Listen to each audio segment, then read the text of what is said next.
माझ्या अलीकडे युट्यूबवर पत्र मी वाचून दाखवतोय. संरक्षितांनी माझ्या पत्राला दिलेली उत्तर. पण ते पाहिलं ना तुम्ही. तर सध्या इंग्रजीतून मी मुद्दाम टाकतोय. त्याचं जे विश्लेषण आहे ते योग्य वेळी येईल पुढे. पण सध्या तुमच्या प्रश्नाला धरून मी तो मुद्दा आता आणलाय पुढे. मराठीमध्ये काय भाषा? तोच मुद्दा आहे सगळं. आपल्याला व्हिज्युअलायझेशन पाहायचं म्हणजे व्हिज्युअलायझेशन काय ते समजलं पाहिजे. व्हिज्युअलचा अर्थ काय होतो. मी पहिला हा मुद्दा क्लिअर करतो. संरक्षितांच्या पत्राचा उल्लेख मी का केला, कारण त्याच्यामध्ये मी त्यांना एक जे पत्र लिहिलं होतं त्याच्यामध्ये हा व्हिज्युअलायझेशनचा प्रश्न मी त्यांना प्रश्न नव्हता विचारला. मी जी साधना करत होतो त्यावेळेला अवलोकितेश्वर साधना किंवा प्रज्ञापारमिता साधना, तर त्या व्हिज्युअलायझेशनचे विषय आहेत ते. त्याच्याविषयी मी त्यांना विचारलं होतं आणि मग त्यांनी त्याचं जे काय उत्तर दिलं ते त्या पत्रामध्ये येत. आता त्याच्यात आपल्याला ज्यांना समजायचं ते समजून घेतील आणि आपल्याला ते केवळ पत्र वाचून ते काय ते समजणार नाही किंवा अनुवाद केला तरी नाही समजणार. आपण कसं आहे की व्हिज्युअलायझेशन म्हणजे काय हा थोडासा विषय आपण अनुभवाच्या आधारावर पण बोलू. आपण म्हणजे आता मी ती साधना केलेली आहे बरं, व्हिज्युअलायझेशन साधना, तर ती एक ध्यान साधना आहे. व्हिज्युअलायझेशन हे एक ध्यान आहे. पण व्हिज्युअल म्हणजे दृश्य. तुमचं जे ऑडिओ व्हिज्युअल माध्यम जे म्हणतात ना, ऑडिओ व्हिज्युअल म्हणजे काय, दृकश्राव्य. दृक म्हणजे दिसणे, इमेजशी संबंधित आहे, प्रतिमा. तर मग व्हिज्युअलायझेशन म्हणजे काय, तर मुद्दाम प्रतिमा निर्माण करणे. मुद्दाम एखादी प्रतिमा मनामध्ये निर्माण करणे आणि ती प्रतिमा अशी निर्माण करायची का ज्याच्यासारखं तुम्हाला बनायचंय. जसं तुम्हाला बनायचंय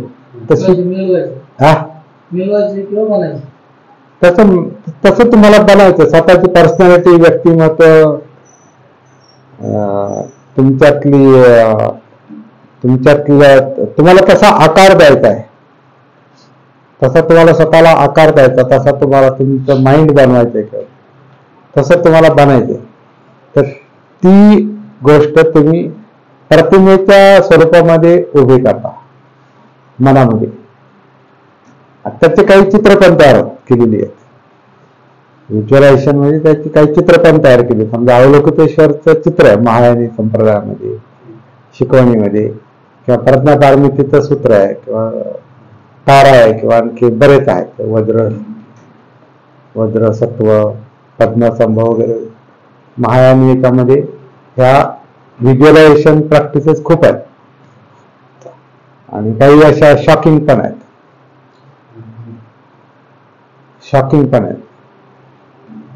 काही याच्यामध्ये अगदी संभोग दृश्य पण दाखवलेली आहेत. व्हिज्युअलायझेशन मध्ये काय पण तुम्हाला जे बनायचंय किंवा करायचंय ते तुम्ही तशी तुमच्या मनात प्रतिमा निर्माण करा, म्हणजे तसं चिंतन करा. आता व्हिज्युअलायझेशन मध्ये काय होतं की तुम्ही त्या विचार धरून तसं चिंतन करता. आधी तो विषय, जसं आता आपण मगाशी काय म्हटलं का ही खुर्ची आहे, याला तुम्ही सिंहासन समजा. म्हणजे आपण काय केलं, व्हिज्युअलायझेशन सिंहासन हा विषय बनवला आणि मग तुम्ही या खुर्चीच्या सिंहासनामध्ये किंवा खुर्ची नसली तरी तुम्ही असं समजा इथे एक सिंहासन आहे आणि ते सिंहासन कसं असतं, सिंहासन कसं असतं बा, आपण जे एखादं समजा आता राष्ट्रपतीचं आसन आहे ना, एखाद्या मोठ्या माणसाचं राजाचं आसन आहे. आता राजाचं आसन आपण नाही पाहिलं कसं, आपण चित्रामध्ये वगैरे पाहतो किंवा एखादा मोठा कोणी मोठी मोठी हस्ती असेल, एखादी मोठा माणूस असेल, श्रीमंत माणूस असेल, तर त्याची खुर्ची वगैरे किंवा त्याचं आसन, त्याचं मागचं हे कसं असतं, किती उंच असतं, हात त्याचे कसे असतात, लोअर कसे ठेवलेले असतात, त्याचे डिझाईन वगैरे कशी असते, त्याला काय काय अजून चित्र जवळ काय काही समजा वाघाची तोंड त्याला लावलेली असतील, किंवा असं हत्तीचं हे काहीतरी त्याला जवळ लावलेलं असेल, काहीतरी असं जे ते सगळं हा पाय ठेवण्यासाठी काहीतरी असं चौरंग काय असेल ते. कोणाच्या? हा तांदूळ, हा तांदूळ व्हिज्युअलायझेशन, व्हिज्युअलाइज त्याच्यातून तुम्ही काय म्हणतात ते कॉमिक्स, ते कॉमिक्स होत ना, चित्र, हा त्याची चित्र तयार करतात. तर ॲनिमेशनचं जे असतं ते ॲनिमेशन व्हिज्युअलायझेशन सारखंच आहे ते आजच्या ह्याच्यात आधुनिक भाषेमध्ये. ए आय हे कॉम्प्युटराइज आहे, ते कॉम्प्युटरशी संबंधित आहे. आता हे सिंहासन जे आहे, तुम्ही मनामध्ये जी जी कल्पना आणाल तसं ते व्हिज्युअल ते सिंहासन तुम्ही तुमच्या मनामध्ये निर्माण करू शकता. आणि ते सिंहासन तुमच्या मनामध्ये आता झालं पण निर्माण काहीतरी, कसं का सर, ज्या ज्या गोष्टी तुम्ही त्याला जोडलेल्या आहेत ते सगळं त्याच्यामध्ये ते तुमच्या मनामध्ये त्या तुम्ही जोडल्या. मी वाघाचं तोंड म्हटल्यावर तुमच्या मनात ते वाघाचं तोंड आला असेल, किंवा हत्ती, किंवा तुम्ही काय त्याला पाठीमागे नक्षीकाम असेल खुर्चीला, है ना, जे असेल ते, किंवा त्याच्यावर ते झुंबर, हा छत्री जर म्हटलं तर तुमच्या मनात लगेच काहीतरी छत्री निर्माण होऊ शकते. आणि मग ते असं म्हणून ते सिंहासन. आता अशी कल्पना करा की त्या सिंहासनावर तुम्ही बसलेले आहात, तुम्ही लगेच डोळे घातले, म्हणजे काय लगेच तुम्ही कल्पना करायला सुरुवात केली की हा आता मी बसणार आहे त्याच्यावर. आता तुम्ही बसले त्याच्यावर, आता तुम्ही कोण झाले, त्या सिंहासनावर बसलेलं कोणीतरी मोठी व्यक्ती झाली. आता तुम्ही अशी कल्पना करा की तुम्हाला त्या सिंहासनावर बसायचे आणि तुम्हाला एक राजा बनायचे, राज्य करायचे, राजा बनायचे किंवा राज्यकर्ता बनायचे, अशी तुम्ही कल्पना करा. आता हे व्हिज्युअलायझेशन आपण जितकं जास्त करतो, हे व्हिज्युअलायझेशन आपण जितकं जास्त करतो, जितके जास्त दिवस करतो, सारखं करतो, करत राहतो, आणि आपण स्वतःला कसं पटवायचा प्रयत्न करतो की मला तसं बनायचं, मला ते व्हायचंय. बाबासाहेब पण असे कधी कधी व्हिज्युअलायझेशनचे मुद्दे द्यायचे लोकांना, त्यांच्यातला न्यूनगंड कमी व्हावा म्हणून ते व्हिज्युअलायझेशनचे मुद्दे द्यायचे, आणि त्याच्यातून एक चैतन्य निर्माण होते, एक शक्ती निर्माण होते.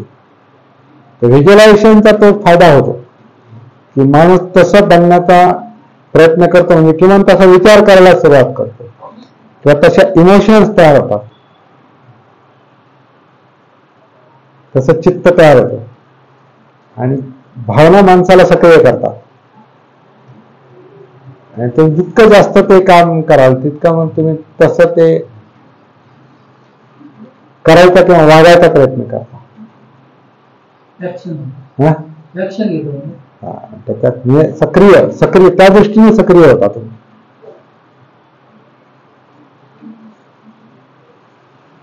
आणि तसं तुम्ही बनवू पण शकता, कारण मग आता बनू शकता म्हणजे सहजासहजी होणारी गोष्ट नाही. तुम्हाला आता राज्यकर्ता व्हायचे, समजा सिंहासनावर बसायचे, त्या आसनावर बसायचे, तुम्हाला राज्य करायचे, पण राज्यकर्ता बनण्यासाठी तुम्हाला काय काय क्वालिटीज पाहिजेत, काय गुणधर्म पाहिजेत, तुमच्याकडे काय काय ज्ञान पाहिजे, तुमच्याकडे काय काय बळ पाहिजे, तुमच्याकडे आर्थिक बळ पाहिजे, तुमच्याकडे मनुष्यबळ पाहिजे, तुमच्याकडे भाषा पाहिजे, म्हणजे ते ज्ञान पाहिजे, तुम्हाला लोकसंग्रह करता आला पाहिजे, बहुअंगी ज्ञान तुमच्याकडे पाहिजे, ते करण्यासाठी माणसं समजली पाहिजे, व्यवस्था निर्माण करता आली पाहिजे, म्हणजे व्यवस्थापन निर्माण करता आलं पाहिजे. आणि हे सगळं करण्याची तुमच्यामध्ये जर ताकद असेल, क्षमता असेल, तर तुम्ही जे व्हिज्युअलायझेशन करता ते प्रत्यक्षात येऊ शकतं. पण तुम्ही नुसती कल्पना कराल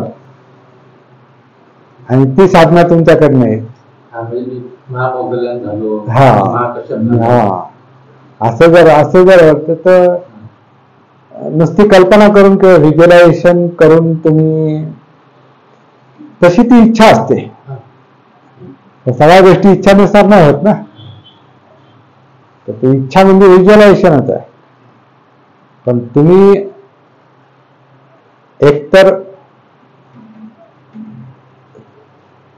आपल्या क्षमतांचा पण विचार आपल्याला करावा लागतो. आपण त्याचं होऊ शकतो का, नाहीतर निष्कारण तुम्ही स्वतःला ते असं एक काहीतरी त्या फ्रेम मध्ये बसायचा प्रयत्न करा आणि तुमचा फोटोच बनल फक्त. प्रत्यक्षात आपण तर तसं होणार नाही. पण खुर्चीत बसलेले आपण आपल्याला स्वतःचं एक समाधान करून घेऊ शकतो, तसं वागवू शकतो. पण प्रत्यक्षात तसं आपण बनवू शकत नाही. आणि ती क्षमता निर्माण करणं, ती साधना निर्माण करणं, ते ज्ञान मिळवणं, तर लोकसंग्रह,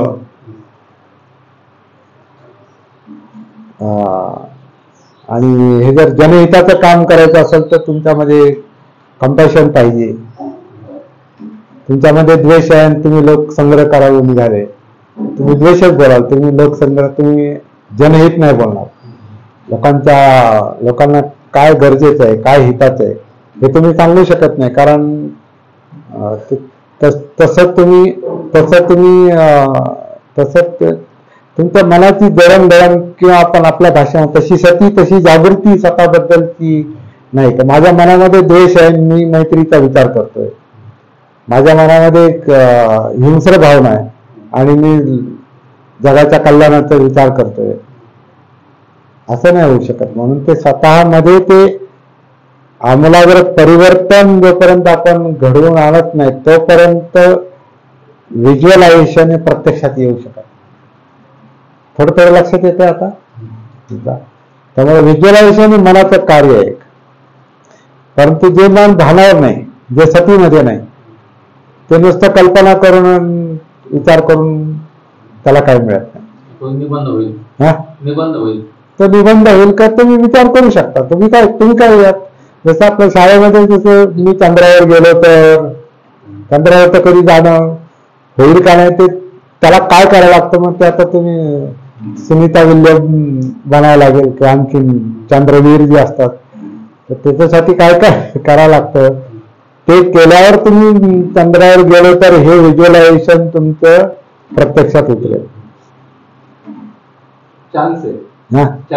चान्स मिळू शकतो, शक्यता, पॉसिबिलिटी आहे, ते पॉसिबल होऊ शकतं. पण तुम्हाला त्याच्यासाठी जे करण्याची गरज आहे ते जर नाही झालं तर मग ते नुसतं व्हिज्युअलायझेशन राहील आणि तो निबंध, तू म्हणताय तो निबंध होईल. दुःख पण होईल त्याने. कारण ते तुम्हाला बनायचं, तशी इच्छा आहे तुमची, आणि ते जर तसं झालं नाही तर मी आत्मच होणार. बहुतेक लोकांना व्हिज्युअलायझेशन जमत नाही. त्याचं कारण काय, ते प्रत्यक्षात उतरू शकत नाही. त्याचं व्हिज्युअलायझेशन तुम्ही जर हातात घेतलं तर स्वतःची फसगत आहे ना ती. चांगलं वाटतं ते.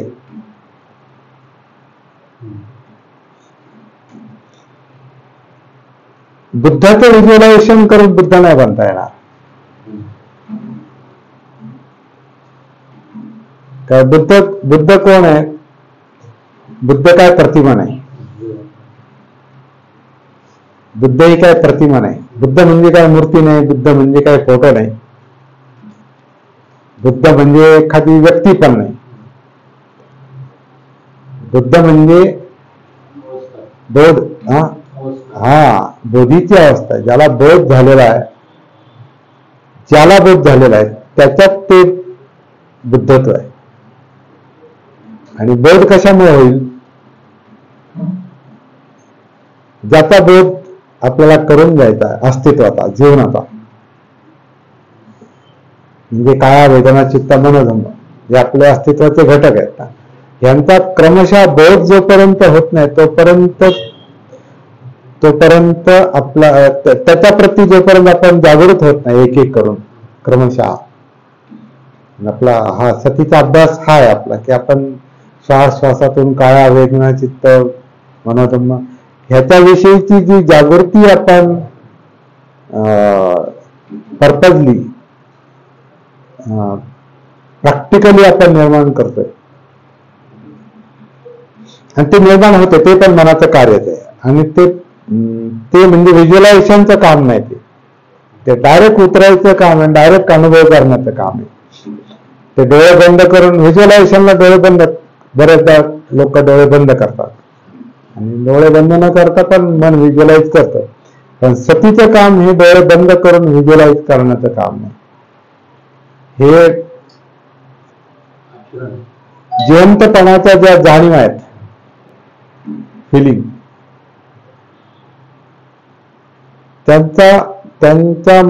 त्यांच्या प्रती जागृत होणं, अवेअर होणं हे मनाचं लक्षण आहे, ते कार्य आहे. ते आपण फक्त लक्षात घेतोय. ते काय पर्सनल काम पण नाही, मी जागृत होईल म्हणून ते तसं नाही. ते त्याचं ते लक्षण आहे, मनाचं लक्षण आहे जागृत होणं.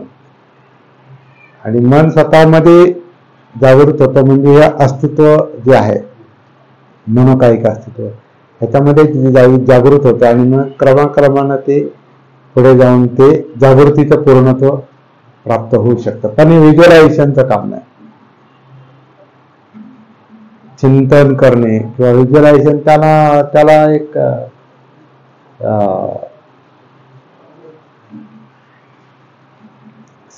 काही शब्द आहे, तो समदृष्टीकरण का काही ते असं शब्द आहे, त्याला नंतर सांगतो मी. तर तो म्हणजे प्रतिमा निर्माण कर, इमॅजिनेशन आहे त्याच्यामध्ये. व्हिज्युअलायझेशन मध्ये इमॅजिनेशन आहे, कारण तू इमॅजिन करता, जे वास्तवात नाही ते इमॅजिन करता, आणि ते वास्तवात आणण्याच्या हेतून तुम्ही इमॅजिन करता. कल्पना कशासाठी करता? कारण मला तसं बनायचंय, तसं व्हायचंय, म्हणून तुम्ही तसं इमॅजिन करता आणि मग त्यानुसार बनण्याचा प्रयत्न करता. मग असं जसं म्हटलं की केवळ इमॅजिन करून तुम्ही तसं बनवू शकत नाही. त्याच्यासाठी जी साधनं पाहिजे, क्वालिटीज पाहिजे, ते आपल्याला कमवाव्या लागतात त्या गोष्टी. दुःखमुक्ती जो बुद्धाचं हे म्हणजे अंतिम प्राप्ती आहे, अरहत पद किंवा दुःखमुक्ती. तर ते दुःखमुक्ती ही कल्पना नाही, हे वास्तव आहे. जसं दुःख वास्तव आहे, सत्य म्हटलंय त्याला, दुःख हे सत्य आहे, तसं दुःखमुक्ती हे सत्य आहे. आणि हे सत्य आणि ते सत्य हे दोन्ही जोडण्याची गोष्ट आहे. दुःखाचं रूपांतर दुःखमुक्तीमध्ये करणं म्हणजे कारण शोधणं आणि कार्यकारण भावाचा बोध करून घेणं. त्याचं ज्ञान झालं, त्याचा बोध झाला की त्याचा परिणाम आपोआपच ते मन दुःखापासून स्वतःची सुटका करून घेतं. थोडं मी सांगण्याचा प्रयत्न करतो, तुम्ही कसं घेताय ते आपण बघू, आपण चर्चा करू त्याच्यावर. पण दुःखमुक्ती म्हणजे ऍक्च्युअली तुम्ही दुःखाचं काहीच करत नाही असं माझं मत. दुःखाला तुम्ही काही करू शकत नाही, कारण ते जीवनाचा अंग आहे. ते दुःखाला नाही तुम्ही दूर लोटत, तुम्ही ते सत्य जाणून अलिप्त होता. म्हणजे मन त्याला सत्याचा बोध झाला की ते स्वतः त्याच्यातून बाजूला होतं. स्वीकारलं जातं, सत्य हे स्वीकारलं जातं जर त्याचा बोध झाला तर. जसं आता सद्दै संखारा अनित्याती, नाही का, सर्व संस्कार हे अनित्य आहे. अनित्य म्हणजे गतिशील आहे. आता संस्कार म्हणजे काय? आपलं जीवन, अस्तित्व.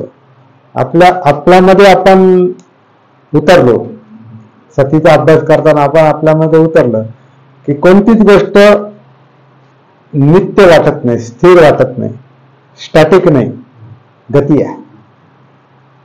श्वास गती आहे, काया गती आहे, जाणीवा गती आहे, चित्त गती आहे, विचार गती आहे, सगळं गतीच आहे. आणि आपण आपलं जीवन गतिशीलच आहे, आपल्या हालचाली चालू आहेत अंतर्बाह्य. तर ते अनित्य आहे, ते स्टॅटिक नाही, ते डायनॅमिक आहे, गतिशील आहे. आणि हे केवळ सांगितल्यामुळे समजत नाही. ज्यात आपण आपल्यामध्ये उतरतो, तुम्ही तुमच्यामध्ये उतरता आणि अनुभवता, मग ते सत्य सत्य आहे. तसं दुःख जे आहे ना, दुःख अरे काही करा पण तेच येते समोर परत परत. जीवनाकडे पाहिलं, जीवनामध्ये उतरलं, जीवनाचा अनुभव घेतला की कुठेतरी काहीतरी कळ लागल, कुठेतरी काहीतरी कमतरता जाणवल, काही विरह जाणवल, काही जुने वाद आठवतील, काही होऊ शकतं, कारण ते त्याच्यामध्ये आहे सगळं संस्कार, आणि ते बदलत पण राहत आहे. तर सभ्य संखार अनित्याती ते जे आहे बुद्धांचा एक संदेश, तो व्हिज्युअलायझेशनचा मुद्दा नाही, तो डायरेक्ट अनुभवण्याचा मुद्दा आहे. आणि तो सतीमुळं, जागृतीमुळं, भानावर आल्यावर ते जाणवत असं. तर वास्तव आणि व्हिज्युअलायझेशन त्या गोष्टी मला म्हणजे एक वाटतही नाहीत, आणि त्याच्यात काही अंशी काय म्हणतात एक आहेत पण त्या. कारण व्हिज्युअलायझेशन हे पण सत्य आहे, माइंड हे व्हिज्युअलाइज करतात, कारण त्याच्यामध्ये इच्छा, आकांक्षा, तृष्णा आहेत, आणि ते काहीतरी कल्पना करून ते तसं बनायचा प्रयत्न करतं, कारण त्याला ते पाहिजे. इच्छा म्हणजे काहीतरी पाहिजे म्हणजे मी त्याच्यामध्ये तो विचार तरी करेल, नाही तर व्हिज्युअलायझेशन तरी करेल, नाही तर प्रत्यक्ष कृती तरी करेल, काहीतरी बोलेल तरी, काहीतरी करेल. जेव्हा त्याला काही करता येत नाही डायरेक्ट, तेव्हा ते सायकोलॉजिकल लेवलवरती इमॅजिनेशन करेल, त्याच्यामध्ये तो खुश राहील, किंवा तो मनानं तसा बनेल, म्हणून तो स्वप्न पडतात ना. माणसाला स्वप्न का पडतात? तर त्या स्वप्नात ते मन ते तसं बनायचा प्रयत्न करतं. चांगलं असं नाही तर वाईट, त्याला ते भानावर नसेल, त्याला कळत नाही. चांगलं व्हायचं तर फक्त इच्छा निर्माण झाली ते करायचं, ते आपल्याला झालं पाहिजे. ते प्रत्यक्षात जर झालं नाही तर मग ते स्वप्नात दिसतं मनाला, त्याचं ते कार्य आहे. आणि ह्या स्वप्नाच्या मुद्द्याला मानसशास्त्रज्ञांनी फार मोठं महत्व दिलेलं आहे. फ्राईड सारख्यांनी याच्यावर म्हणजे सायको अनालिसिस हे आहे, डेप्थ सायकोलॉजी जे आहे, अनकॉन्शियस मध्ये उतरा, हा तर अनेक मानसशास्त्रज्ञांचा विषय आहे. तो फार मोठा भाग आहे ना, फार मोठा भाग आहे तो, 80-90% भाग आहे. त्याच्यापर्यंत एखादी गोष्ट निवडून घातल्यानंतर किंवा त्याच्यापर्यंत पोहोच केल्यानंतर तिथं जागृती म्हणा किंवा ते ऍक्टिव्ह क्रिया प्रक्रिया चालू. एक तर त्याचं वास्तव कळतं, आधी त्याचं अस्तित्व आहे किंवा अनकॉन्शियस आहे, अशा अनेक गोष्टी इतक्या आपल्याला कळत नाही. तर मला तर असं वाटतंय की माणसाचं पूर्ण जीवनच व्हिज्युअलायझेशन करत जातं. अख्खा आयुष्य. तर मी माझ्या भावाकडे जायचं होतं, डिप्लोमा सिव्हिलचा करत होता, त्याच्या हॉस्टेलला जायचं. तर तिथं ते त्याचं रूप पाठकडं ते पुस्तक वगैरे मी पाहायचो, ते एक पुस्तक असायचे रेडिओ वगैरे, तिथे पुस्तकं पाहून मी असं घालून जायचो, मला हे करायचं दादा, म्हटलं मला काही फक्त मला हे करायचं म्हणून तो झालं, मी करत गेलो. म्हणजे हे एक प्रकारचं व्हिज्युअलायझेशनच केलं ना. व्हिज्युअलायझेशन म्हणजे मला आता समजा मी घरातून जेव्हा निघालो होतो की आज चला काहीतरी आपल्याला काय करायचं, हे सुद्धा एक हे झालं. म्हणजे मला तर असं वाटतं की पूर्ण जीवन आपण व्हिज्युअलायझेशन करतच जातो बरं. हा, मग त्याच्यात व्हिज्युअलायझेशन, मन व्हिज्युअलायझेशन करतं म्हणून कृतीत येतात ती विचार करतो नाही तर व्हिज्युअलाइज करतो, जे एकत्रच आहेत त्या गोष्टी. मनाचं ते प्रतिमा किंवा कल्पना, प्रतिमा आणि कल्पना ह्या दोन गोष्टी आहेत ना मनात चालणाऱ्या. म्हणजे जसं आता असं ते म्हणतात ना, चित्रपट जो निर्माण होतो ना, तो चित्रपट आधी त्या डायरेक्टरच्या मनात असतो, तयार असतो चित्रपट, त्याच्या मनात आधीच व्हिज्युअलाइज झालेला असतो बराचसा. तो फक्त ते प्रत्यक्षात ते आणण्याचा प्रयत्न करतो आणि आई वेळेला करता करता ते व्हिज्युअलायझेशन प्रोसेस चालू पण राहते. एक वन लाईन त्याची तयार असते, ज्याला स्टोरी लाईन म्हणतात ना, ती स्टोरी लाईन त्याच्या मनात तयार असते आणि हे असं असं आहे आणि याचं असं असं शेवट दाखवायचं आणि त्याच्यात मध्ये असं असं करायचं. आपल्याकडे ते सिस्टम नाहीये, पण पाश्चात्य देशामध्ये गाजलेले चित्रपट जे आहेत ना, जुने वगैरे,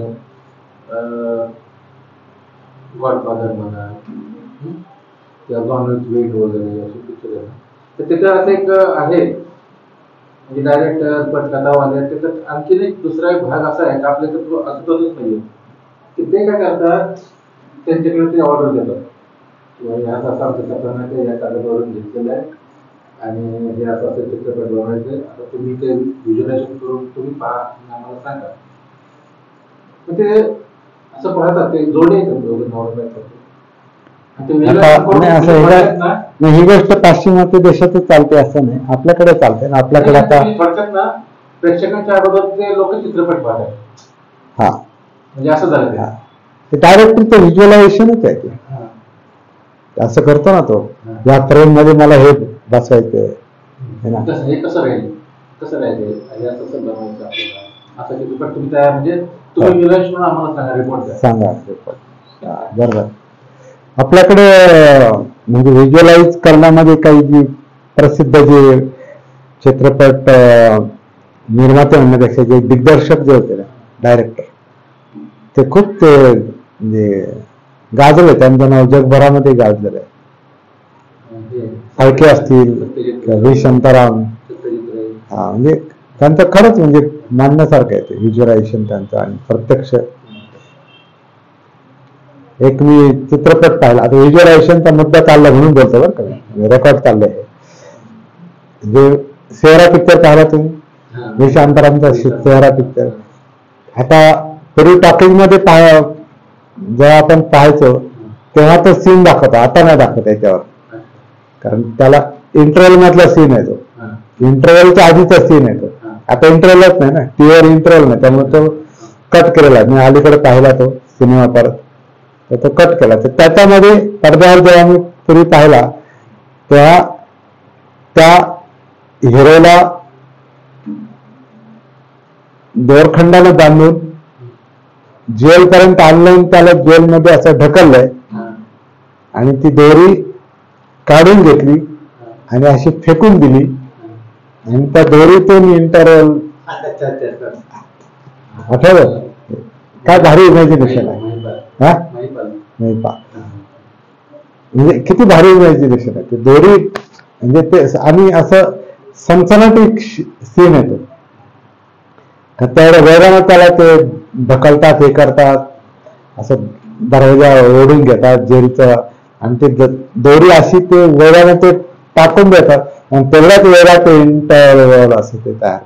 तर ते हे व्हिज्युअलायझेशन आणि प्रत्यक्ष तसं ते नवरत्न चित्रपटाच्या वेळेला इंट्रोडक्शन म्हणून विचार करतात आणि त्याचे कलरचे असे मडके असे तिरके होतात आणि त्यामध्ये नवरंग किंवा गिरगाळ पतुराणीमध्ये ते सगळे ते ट्रिपला गेलेले असतात, सगळे ते दगडातून आवाज येतो म्हणे, तर सगळे जण कान लावून असं ऐकतात. आणि नंतर कॅमेरा असं फिरवला तर दगडावर ते नावं कोरलेले कोरलेले. सिनेमाचं जे टायटल आहे ते त्या दगडात असं कोरलेलं आहे असं काय इंटरेस्टिंग व्हिज्युअलायझेशन हे एक मनाचं कार्य आहे, हे त्याचं उत्तर आहे. परंतु जागृतीचा आपण अभ्यास केल्यानंतर त्याची मर्यादा आपल्या लक्षात येते. नुसतं व्हिज्युअलाइज करून आणि काही व्हिज्युअलाइज करून काही नाही होत.